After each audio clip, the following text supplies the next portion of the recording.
बच्चों, कैसे हैं आप सब। आज हम पढ़ेंगे इतिहास के चैप्टर नंबर 5, अर्थव्यवस्था और आजीविका। अब किसी भी देश को ढंग से चलाने के लिए उसका आर्थिक स्थिति बहुत अच्छी होना चाहिए और किसी भी परिवार को चलाने के लिए उसमें एक व्यक्ति कमाने वाला होना चाहिए, जिसको क्या कहते हैं, आजीविका या आजीविका का साधन। तो देखिए, आजीविका का साधन है क्या।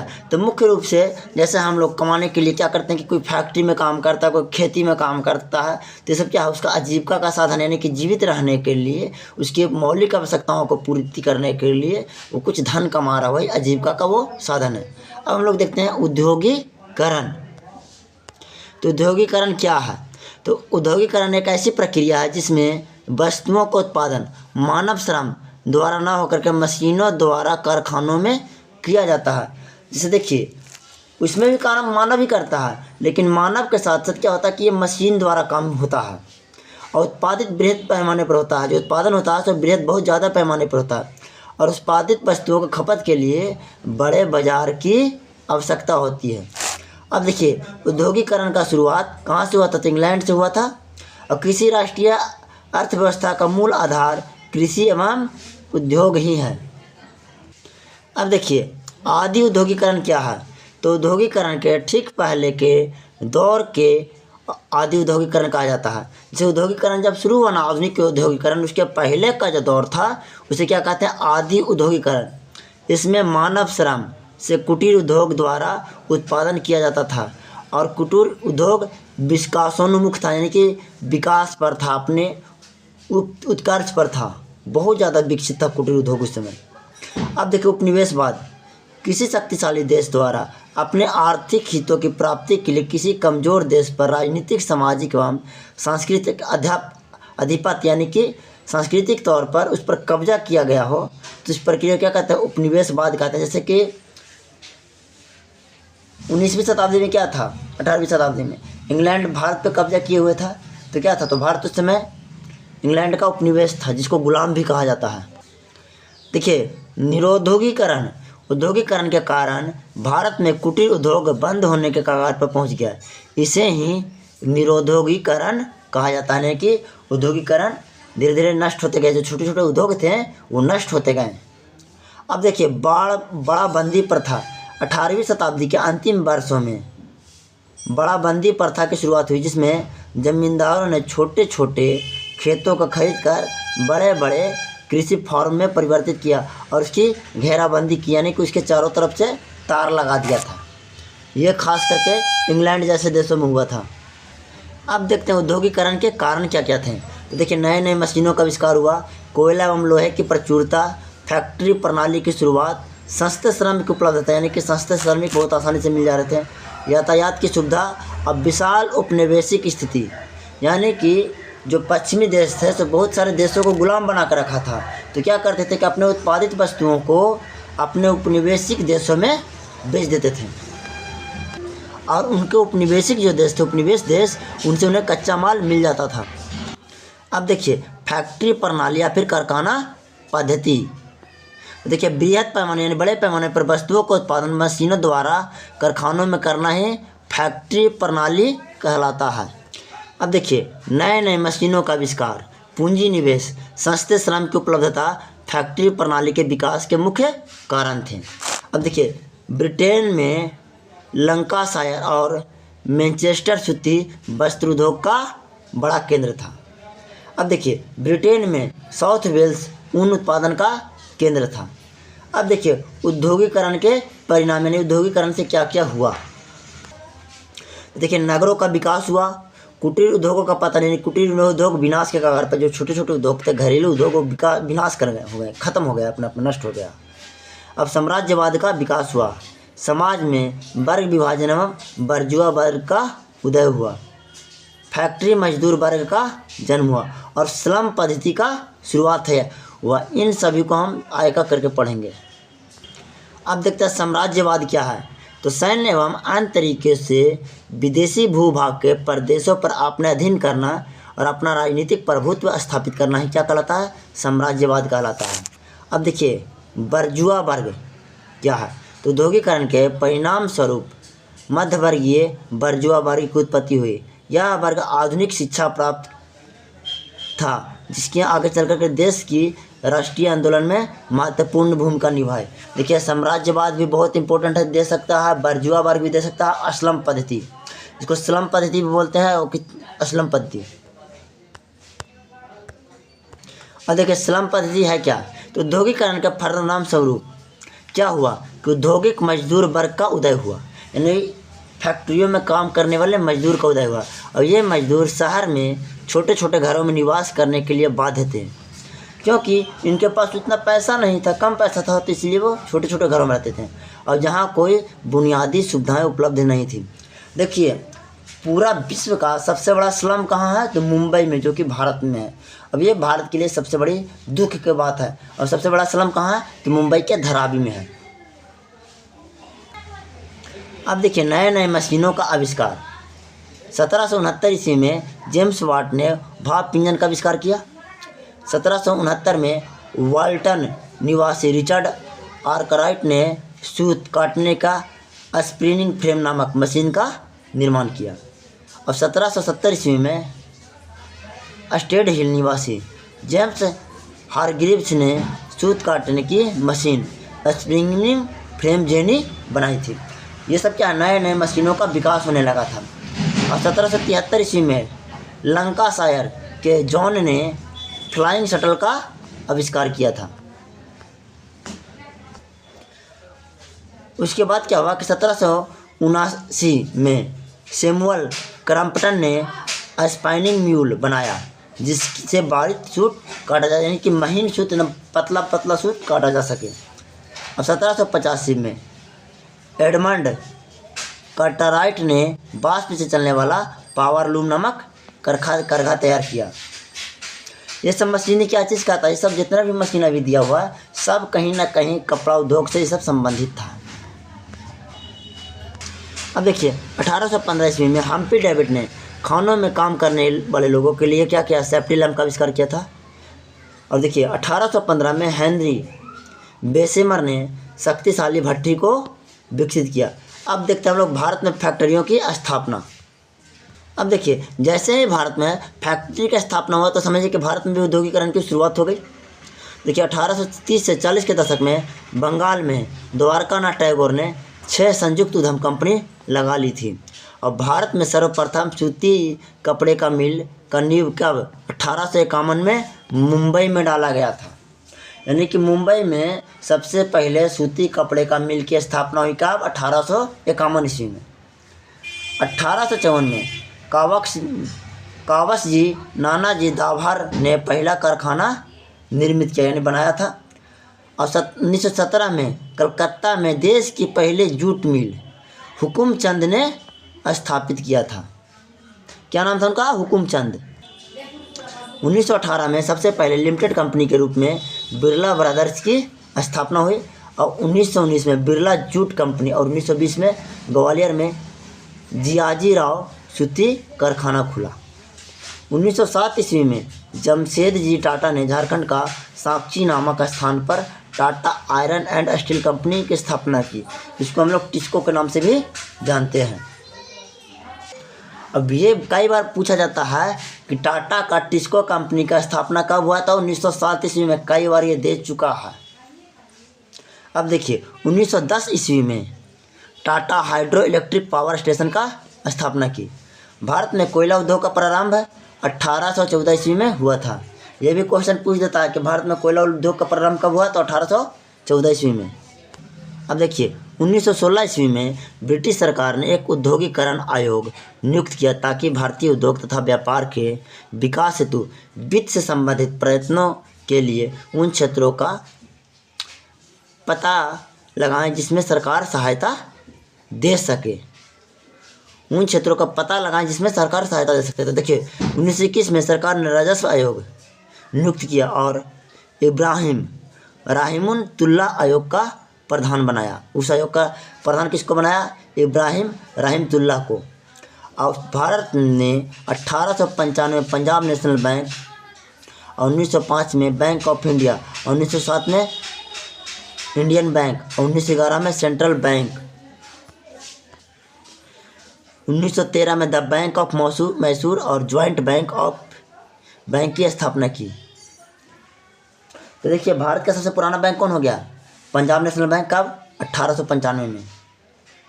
तो 1955 में भिलाई, राउरकेला और दुर्गापुर में इस्पात कारखाना खोला गया, यानी कि लोहा का कारखाना खोला गया।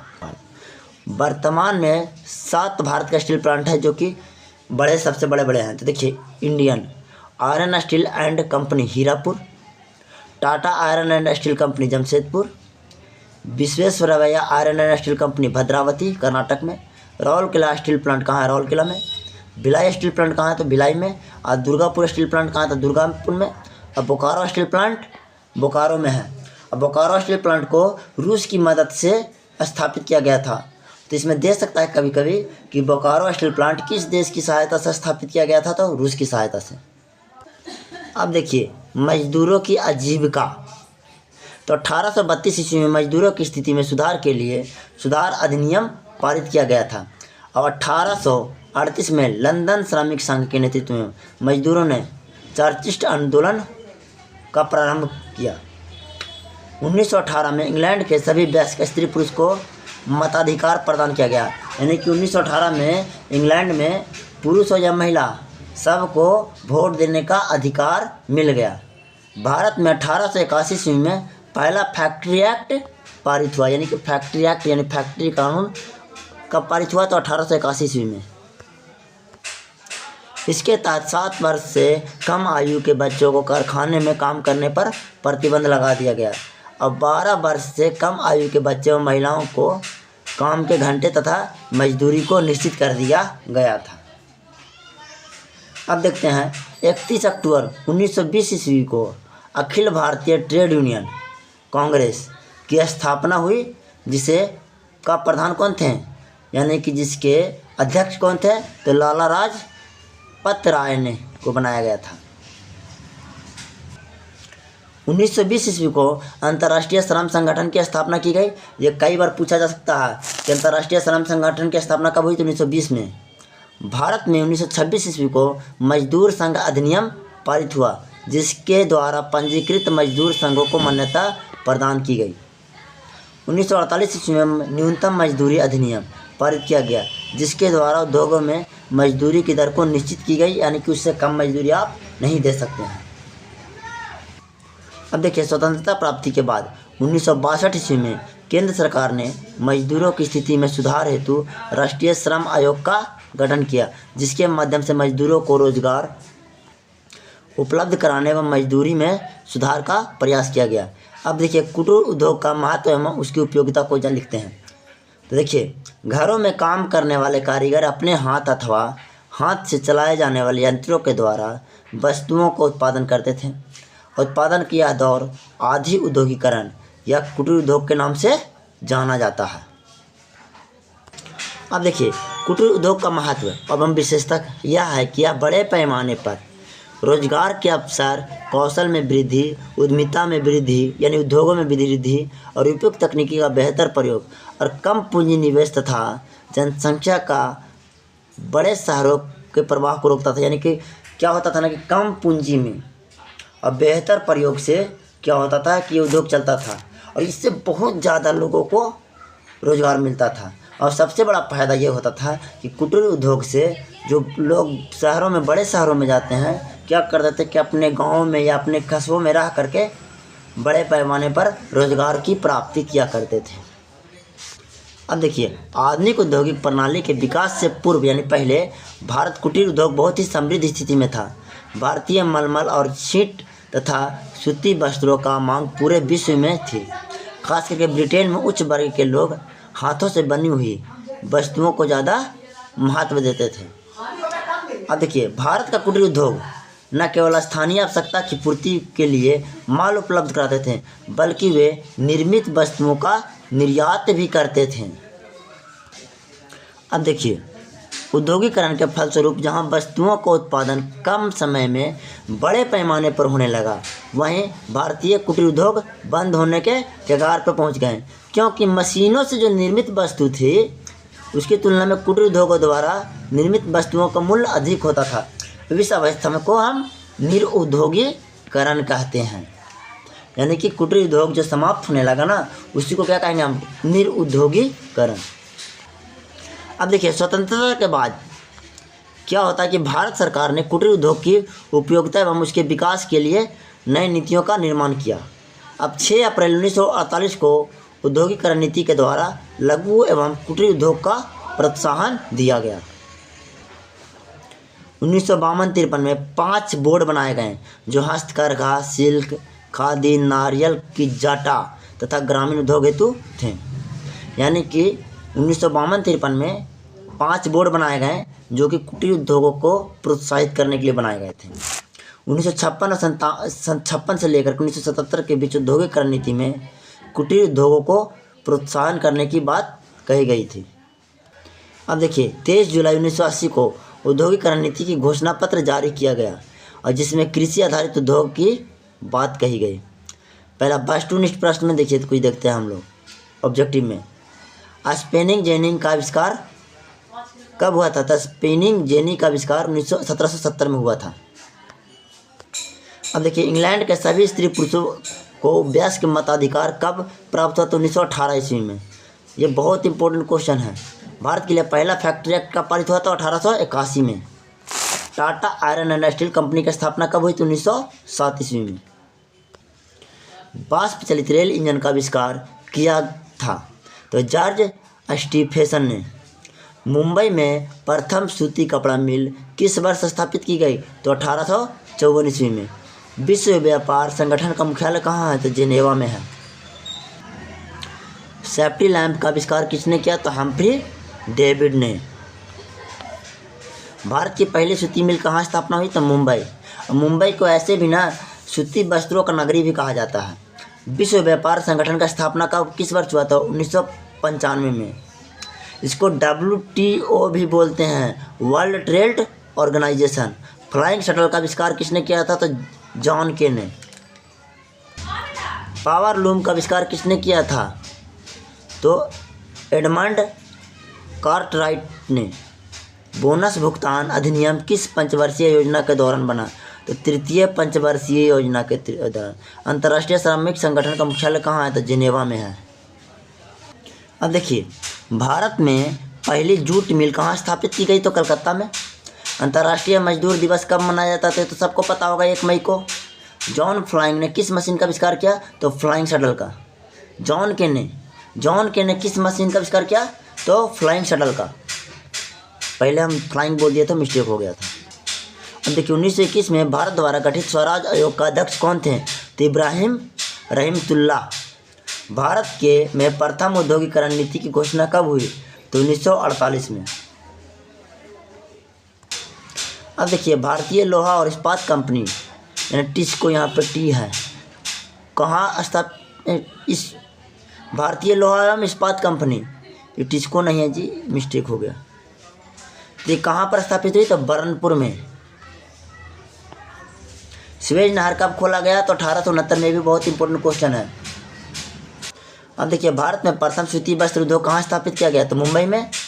अब देखिए अखिल भारतीय ट्रेड यूनियन कांग्रेस के प्रथम अध्यक्ष कौन थे? तो लाला लाजपत राय। भारत में रेलवे और टेलीग्राम की शुरुआत किसके शासनकाल के दौरान हुआ था? तो लॉर्ड डलहौजी के। ये बहुत इंपॉर्टेंट क्वेश्चन है। देखिए भारत की पहली कपड़ा मिल कहाँ स्थापित की गई? तो महाराष्ट्र। तो महाराष्ट्र कहाँ? तो मुंबई शहर में।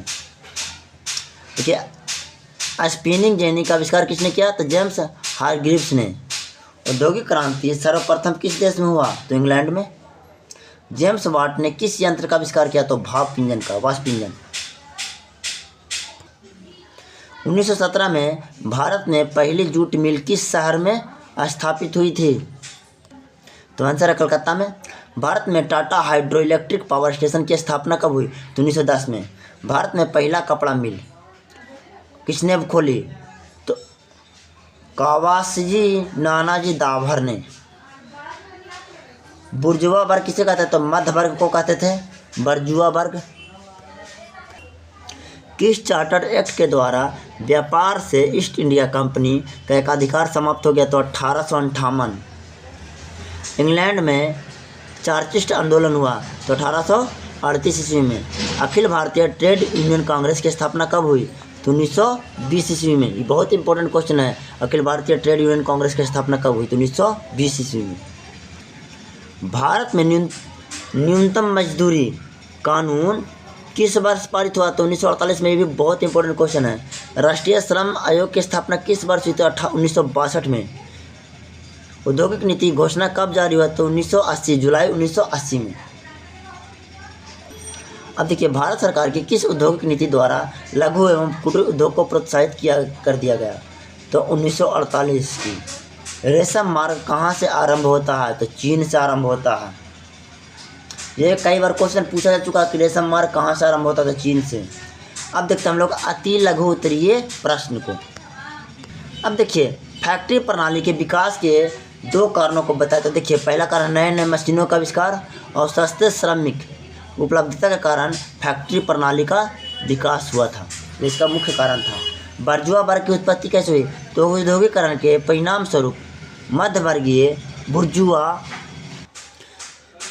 वर्ग की क्या हुई थी? उत्पत्ति हुई थी औद्योगिकरण के कारण। और यह वर्ग आधुनिक शिक्षा प्राप्त था, जिसने आगे चलकर देश के राष्ट्रीय आंदोलन में महत्वपूर्ण भूमिका निभाई। अब देखिए आगे क्वेश्चन क्या है। 18वीं शताब्दी में भारत के मुख्य उद्योग कौन कौन से थे? देखिए, 18वीं शताब्दी में भारत के मुख्य उद्योग हस्तकरघा एवं शिल्प उद्योग था। अब आगे क्वेश्चन है, निरुद्योगीकरण के आपका क्या तात्पर्य है? ये 2022 में क्वेश्चन पूछा गया है। देखिए, औद्योगिकरण के कारण भारत में कुटीर उद्योग बंद होने के कगार पर पहुंच गया और इसे ही निरुद्योगीकरण कहा जाता है। अब देखिए, उद्योगीकरण की नियुक्ति कब हुई और इसके क्या उद्देश्य थे? औद्योगिक आयोग की नियुक्ति कब हुई थी और इसके क्या उद्देश्य थे, यानी कि इसका क्या परिणाम होना था, इसका किस कारण से इसका नियुक्ति हुआ था? ये क्वेश्चन 2012 में पूछा गया है। तो देखिए, 1916 ईस्वी में ब्रिटिश सरकार ने एक औद्योगिक आयोग नियुक्त किया। इसका उद्देश्य भारतीय उद्योग तथा व्यापार के विकास हेतु वित्त संबंधित प्रयत्नों के लिए उन क्षेत्रों का पता लगाना और जिससे सरकार सहायता दे सकती है। अब आगे क्वेश्चन है लघु उत्तरीय प्रश्न कि औद्योगिकरण से आप क्या समझते हैं? ये 2017 में पूछा गया, लेकिन ये बहुत ही इंपॉर्टेंट क्वेश्चन है।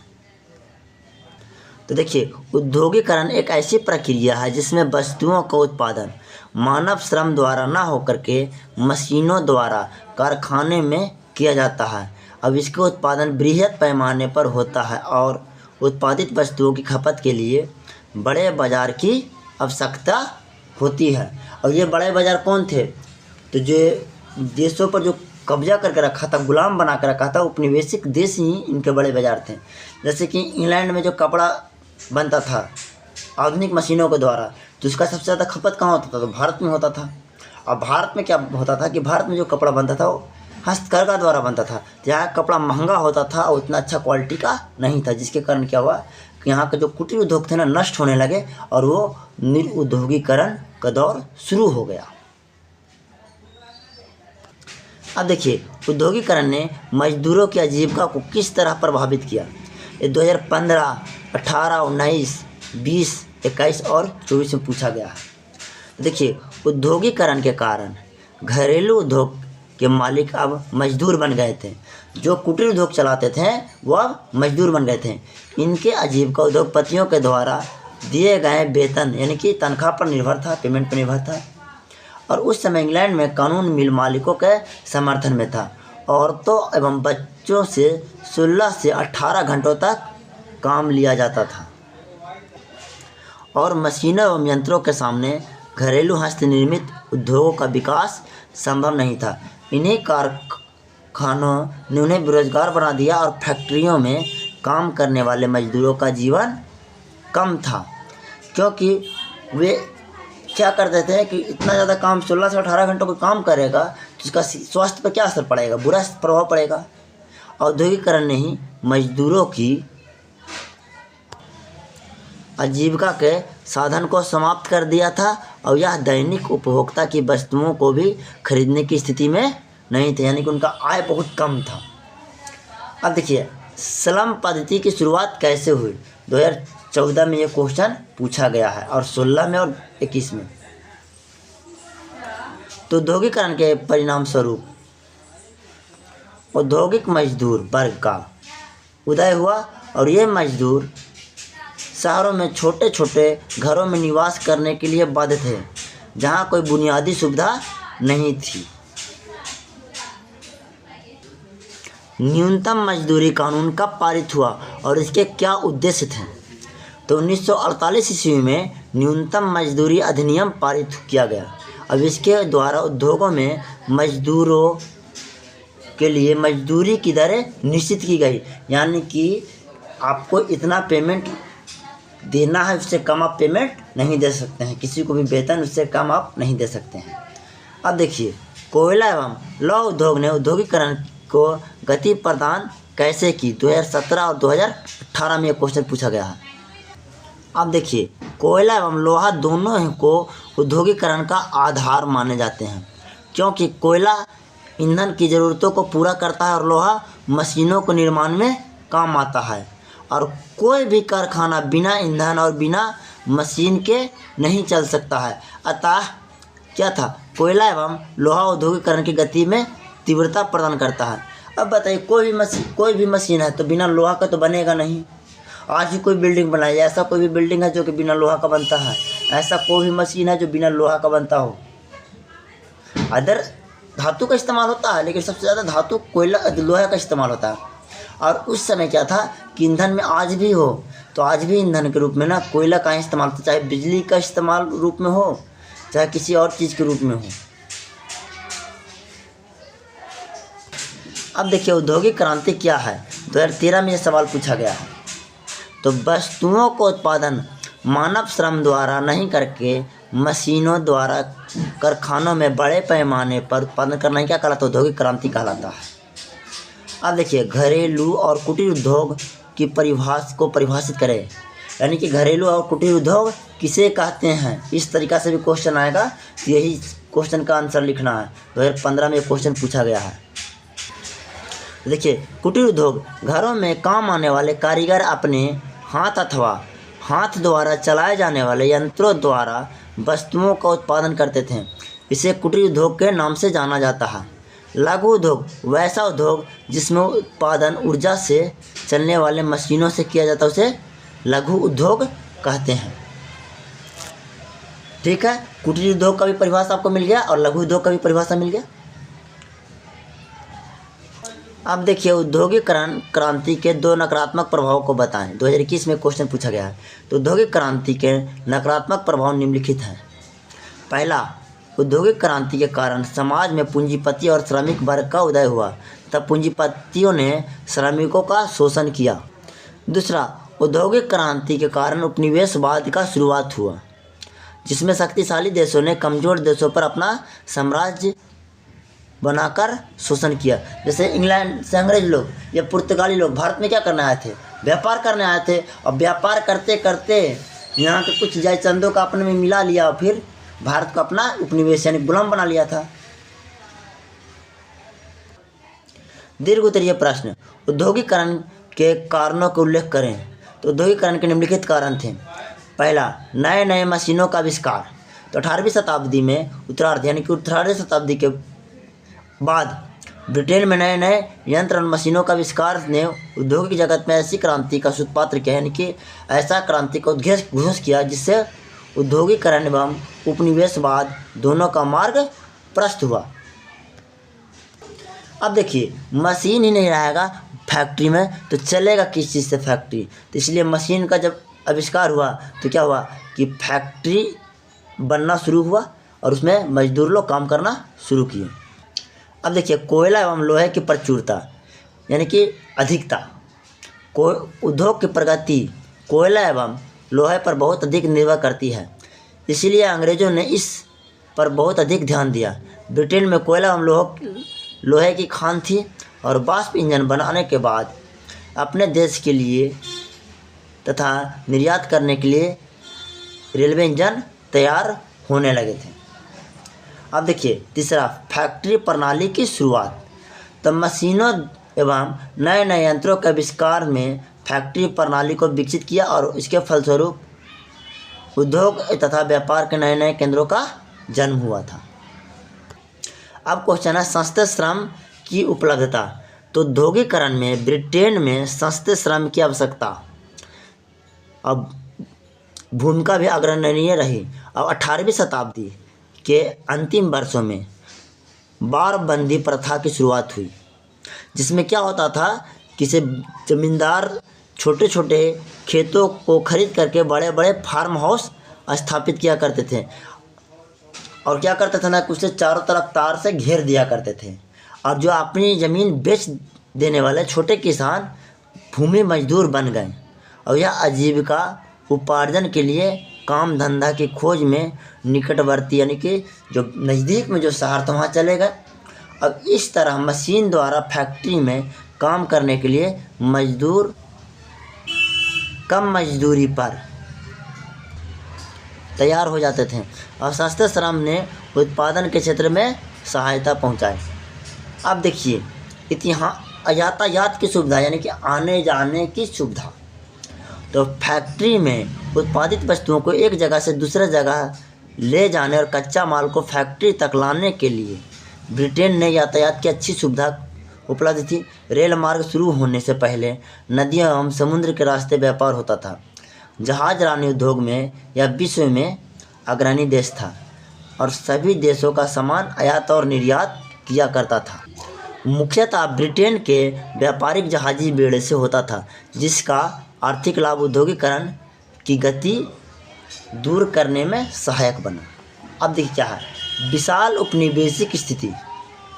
तो ब्रिटेन में औद्योगिकरण के कारण बाजार की आवश्यकता पर ही जिसके कारण उपनिवेशवाद को बढ़ावा मिला। यानी कि ब्रिटेन क्या किया ना कि जिस देशों में व्यापार करने गया ना उन्हीं देशों पर धीरे धीरे कब्जा करके उन्हें अपने गुलाम बना लिया था। अब ब्रिटेन अपने उपनिवेश से कच्चा माल ले जाता था और तैयार माल ला करके बेचता था। जैसे क्या करता था ना कि भारत से कपास खरीद के ले जाता था ब्रिटेन और वहाँ से बने हुए मशीनों से कपड़ा भारत में ला करके बेच दिया करता था। अब देखिए अगला क्वेश्चन है औद्योगिकरण के परिणाम स्वरूप होने वाले परिवर्तनों पर प्रकाश डालिए। 2012 में क्वेश्चन पूछा गया है। देखिए औद्योगिकरण के परिणाम स्वरूप निम्नलिखित परिवर्तन हुआ। देखिए नगरों का विकास। औद्योगिकरण के कारण नगरों का विकास होता है और उद्योग से आसपास नगर बसने लगते हैं। अब देखिए कुटीर उद्योगों का पतन यानी कि कुटीर उद्योगों का विनाश होने लगा। जो छोटे छोटे जो घरेलू उद्योग थे उनका विनाश होने लगा था। औद्योगिकरण के कारण कुटीर उद्योग में काम करने वाले मजदूर बेरोजगार होने लगे और कुटीर उद्योग का पतन होने लगा यानी नष्ट होने लगा। साम्राज्यवाद का विकास। औद्योगिकरण के कारण बड़े पैमाने पर उत्पादन हुआ, जिसकी खपत के लिए उपनिवेश का होड़ का शुरू हो गया और आगे चल कर के उपनिवेशवाद में साम्राज्यवाद का रूप ले लिया। एक समय कहा जाता है कि जब ब्रिटेन का ना साम्राज्य का सूरज नहीं डूबता था। ब्रिटेन लगभग ना 71 देशों को अपना गुलाम बना के रखा था। समाज में वर्ग विभाजन एवं बर्जुआ वर्ग का उदय के कारण देखिए औद्योगिकरण के कारण भी हुआ। तो देखिए समाज 3 वर्गों में विभाजित हो गया। पहला पूंजीपति वर्ग, फिर बर्जुआ वर्ग जो मध्यम वर्ग था, और बर्जुआ वर्ग भारत के राष्ट्रीय आंदोलन में अंग्रेजों की औपनिवेशिक एवं शोषण के खिलाफ अहम भूमिका निभाया। और इसके बाद फैक्ट्री मजदूर वर्ग का जन्म हुआ। औद्योगिकरण के कारण भारत में उद्योग लगाने लगे तो फैक्ट्री मजदूर वर्ग का जन्म हुआ, जिनका जीवन स्तर काफ़ी निम्न होता था, जिनको उनके कार्य के अनुसार मजदूरी नहीं मिलता था और जिनका शोषण उद्योगपतियों के द्वारा किया जाता था। अब देखिए आगे स्लम पद्धति की शुरुआत। ये बहुत इंपॉर्टेंट क्वेश्चन है ये वाला, स्लम पद्धति की शुरुआत। तो औद्योगिकरण के कारण स्लम पद्धति की शुरुआत हुई। मजदूर शहर में छोटे छोटे घरों में रहते थे, जहाँ की भौतिक सुविधा यानी कि उनका जो एक तरह का जो सुविधा होना चाहिए, मामूली से सुविधा भी उपलब्ध नहीं था। अब देखिए उपनिवेशवाद से आप क्या समझते हैं। औद्योगिकरण ने उपनिवेशवाद को जन्म दिया कैसे? 2011-2016 में क्वेश्चन पूछा गया है।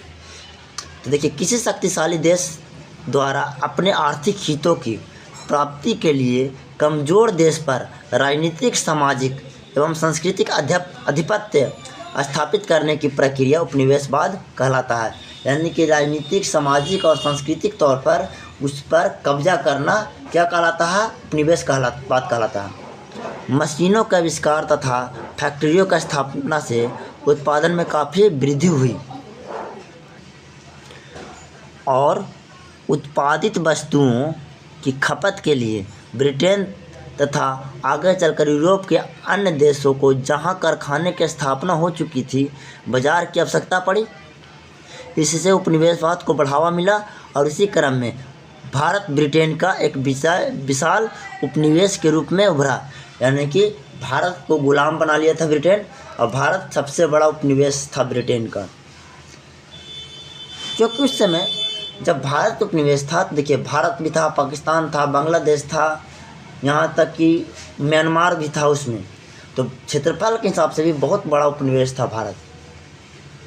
अब हम लोग आगे देखें कुटीर उद्योग के महत्व एवं उसकी उपयोगिता पर प्रकाश डालें। देखिए, घरों में काम करने वाले कारीगर अपने हाथ से अथवा हाथ से चलाए जाने वाले यंत्रों के द्वारा वस्तुओं का उत्पादन करते थे। यहाँ पर थोड़ा सा मिस्टेक हो गया है, टाइपिंग मिस्टेक। देखिए, घरों में काम करने वाले कारीगर अपने हाथ से अथवा हाथ से चलाए जाने वाले यंत्रों द्वारा वस्तुओं का उत्पादन करते थे। इसे कुटीर उद्योग के नाम से जाना जाता है।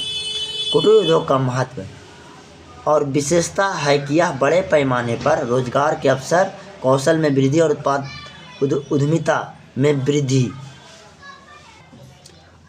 और उपयुक्त तकनीकी का बेहतर प्रयोग, कम पूंजी निवेश तथा जनसंख्या का बड़े शहरों में प्रवाह को रोकता है। आधुनिक औद्योगिकरण प्रणाली के विकास के पूर्व भारत का कुटीर उद्योग बहुत ही समृद्ध स्थिति में था, यानी कि बहुत ही मजबूत स्थिति में था। भारतीय मलमल और छींट तथा सूती वस्त्रों की मांग पूरे विश्व में थी। खास करके ब्रिटेन में उच्च वर्ग के लोग हाथों से बनी हुई वस्तुओं को ज़्यादा महत्व दिया करते थे। जो ब्रिटेन के जो अमीर लोग थे ना, सो हाथों से बनी हुई वस्तुओं का ज़्यादा उपयोग करते थे। भारत का कुटीर उद्योग न केवल स्थानीय आवश्यकता की पूर्ति के लिए माल उपलब्ध कराते थे, बल्कि वे निर्मित वस्तुओं का निर्यात भी करते थे। यानी कि स्थानीय जो ज़रूरत थी उसके लिए भी माल तैयार करते थे और विदेशों में भी वो कुटीर उद्योग द्वारा बनी हुई वस्तुओं का निर्यात करते थे। औद्योगिकरण के फलस्वरूप जहां वस्तुओं का उत्पादन कम समय में बड़े पैमाने पर होने लगा, वहीं भारत के कुटीर उद्योग बंद होने के कगार पर पहुंच गए, क्योंकि मशीनों द्वारा निर्मित वस्तुओं की तुलना में कुटीर उद्योग द्वारा निर्मित वस्तुओं का मूल्य अधिक थे। और इस अवस्था को निरुद्योगीकरण कहते हैं। स्वतंत्रता के पश्चात यानी बाद भारत सरकार ने कुटीर उद्योग की उपयोगिता एवं उसके विकास के लिए नए नीतियों का निर्माण किया और 6 अप्रैल 1948 को उद्योग नीति द्वारा लघु एवं कुटीर उद्योग का प्रोत्साहन दिया गया। 1952-53 में 5 बोर्ड बनाए गए जो कि हस्तकरघा, सिल्क, खादी, नारियल की जटा तथा ग्रामीण उद्योग हेतु थे।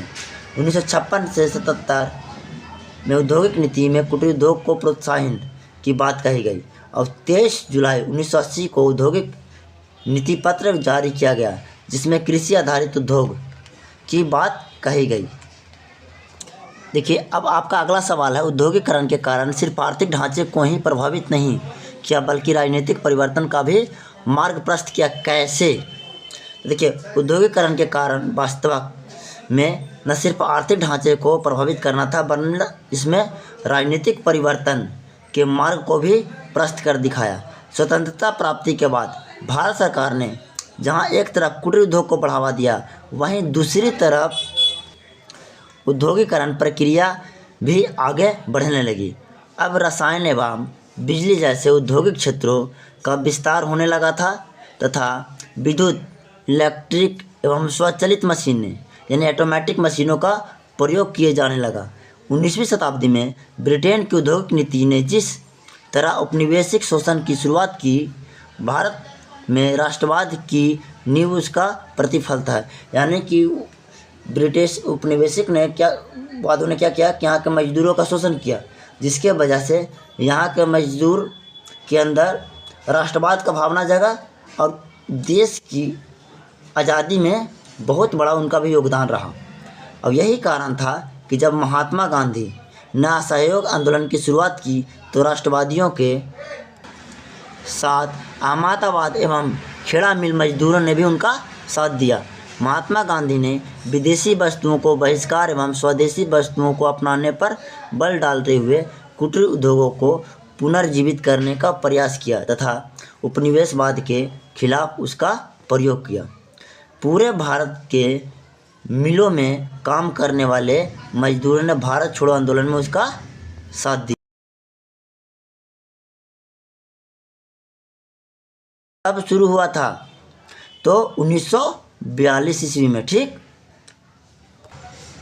अतः औद्योगिकरण में जिसकी शुरुआत एक आर्थिक प्रक्रिया के तहत पूरी हुई थी, भारत में राजनीतिक एवं सामाजिक परिवर्तन का मार्ग प्रशस्त हुआ।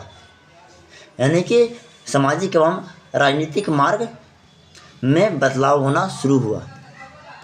अब देखिए, मशीनों के आविष्कारों की श्रृंखला ने औद्योगिक क्रांति का मार्ग किस प्रकार प्रशस्त किया। देखिए, 18वीं शताब्दी के उत्तरार्ध यानी बाद में ब्रिटेन में नए नए यंत्रों एवं मशीनों का आविष्कार ने उद्योग जगत में एक क्रांति का सूत्रपात किया, जिससे औद्योगिकरण का मार्ग प्रशस्त हुआ। 1769 में जेम्स वाट ने वाष्प इंजन का आविष्कार किया और 1769 में वाल्टन निवासी रिचर्ड आर्कराइट ने सूत काटने की स्पिनिंग फ्रेम नामक मशीन का निर्माण किया। और 1770 ईस्वी में स्टेल्ड हिल निवासी जेम्स हारग्रीव्स ने सूत काटने की मशीन स्पिनिंग फ्रेम जेनी बनाई। और 1773 में लंकाशायर ने जॉन के फ्लाइंग शटल का आविष्कार किया। 1779 में सैमुअल क्रम्पटन में स्पिनिंग म्यूल बनाया, जिसके बारीक सूत काटा जा सकता था। और 1785 में एडमंड कार्टराइट ने वाष्प इंजन से चलने वाला पावरलूम नामक करघा तैयार किया, जिससे कि सूत काटा जा सके। और 1815 ईस्वी में हम्पी डेविड ने खानों में काम करने वाले, जो कोयला खदान था ना, उसमें काम करने के लिए सेफ्टी लैंप का आविष्कार किया। 1815 ईस्वी में हेनरी बेसमर ने शक्तिशाली भट्ठी को विकसित किया, जिससे कि लोहे को पिघला करके नया आकार दिया जा सके। तो ठीक है बच्चों, आज का ये चैप्टर समाप्त होता है। अब हम कल पढ़ाएंगे आपको इतिहास का चैप्टर नंबर 6। तो जिसको वीडियो पसंद आ रहा है लाइक सब्सक्राइब कीजिए और वीडियो को ना अपने दोस्तों तक शेयर ज़रूर कीजिए।